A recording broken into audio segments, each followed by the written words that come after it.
Dusk by Saki. Norman Gortsby sat on a bench in the park with his back to a strip of bush-planted sward fenced by the park railings and the row fronting him across a wide stretch of carriage drive. Hyde Park Corner, with its rattle and hoot of traffic, lay immediately to his right.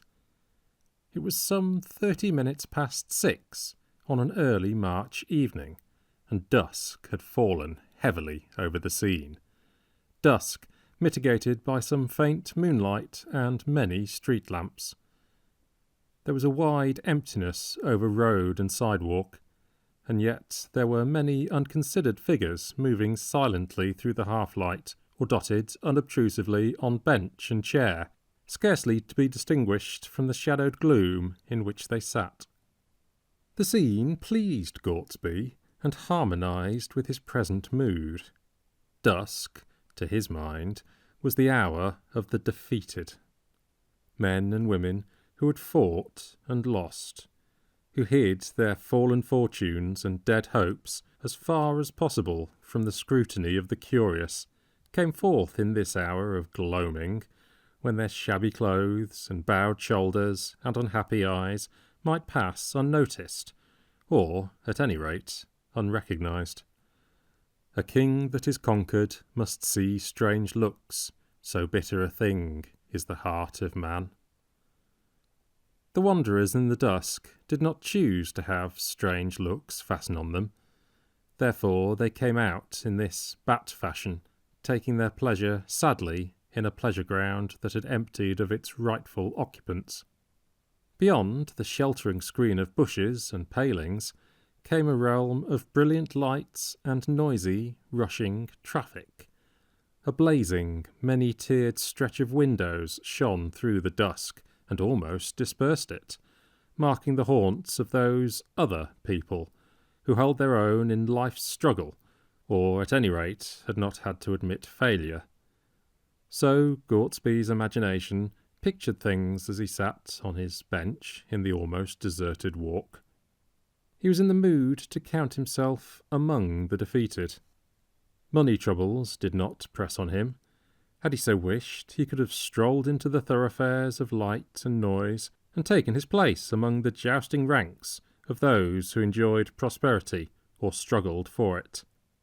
He had failed in a more subtle ambition, and for the moment he was heartsore and disillusioned, and not disinclined to take a certain cynical pleasure in observing and labelling his fellow wanderers as they went their ways in the dark stretches between the lamplights. On the bench by his side sat an elderly gentleman with a drooping air of defiance that was probably the remaining vestige of self-respect in an individual who had ceased to defy successfully anybody or anything. His clothes could scarcely be called shabby. At least they passed muster in the half-light, but one's imagination could not have pictured the wearer embarking on the purchase of a half-crown box of chocolates, or laying out ninepence on a carnation buttonhole. He belonged unmistakably to that forlorn orchestra to whose piping no one dances. He was one of the world's lamenters who induce no responsive weeping. As he rose to go, Gortsby imagined him returning to a home circle where he was snubbed and of no account, or to some bleak lodging where his ability to pay a weekly bill was the beginning and end of the interest he inspired. His retreating figure vanished slowly into the shadows, and his place on the bench was taken almost immediately by a young man, fairly well dressed, but scarcely more cheerful of mien than his predecessor. As if to emphasise the fact that the world went badly with him, the newcomer unburdened himself of an angry and very audible expletive as he flung himself into the seat. "You don't seem to be in a very good temper," said Gortsby, judging that he was expected to take due notice of the demonstration.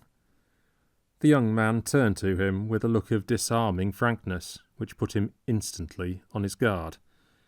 "You wouldn't be in a good temper if you were in the fix I'm in," he said. "I've done the silliest thing I've ever done in my life." "Yes," said Gortsby dispassionately.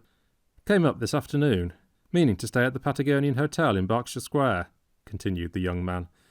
"When I got there, I found it had been pulled down some weeks ago, and a cinema theatre run up on the site. The taxi driver recommended me to another hotel some way off, and I went there. I just sent a letter to my people, giving them the address, and then I went out to buy some soap. I'd forgotten to pack any, and I hate using hotel soap.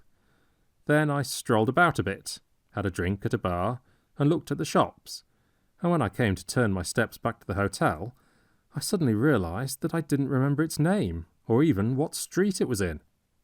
There's a nice predicament for a fellow who hasn't any friends or connections in London.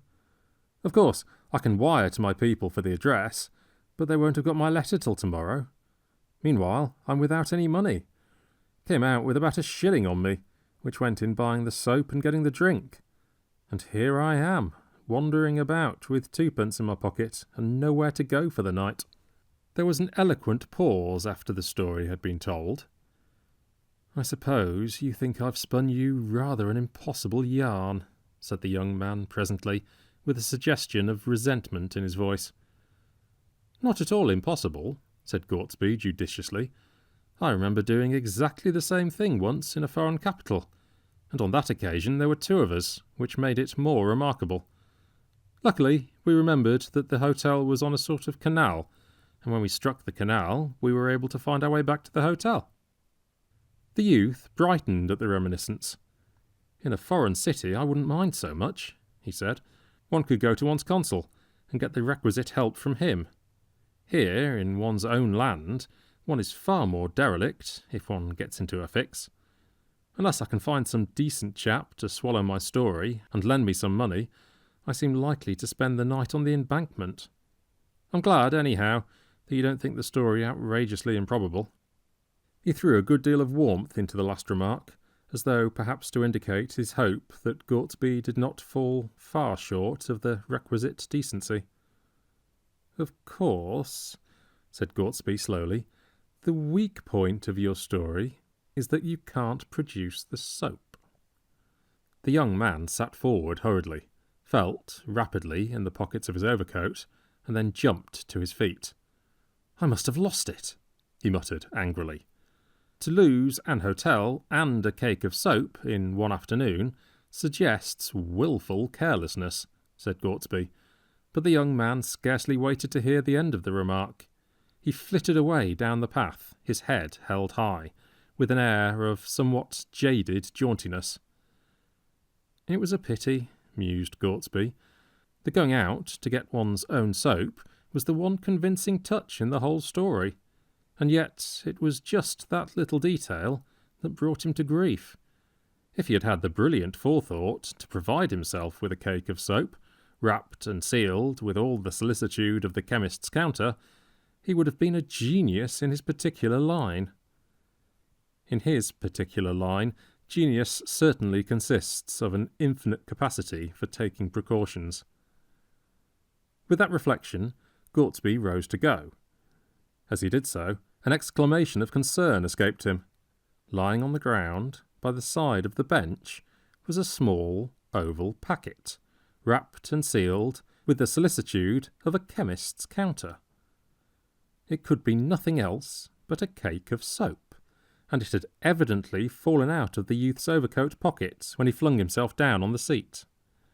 In another moment, Gortsby was scudding along the dusk-shrouded path in anxious quest for a youthful figure in a light overcoat.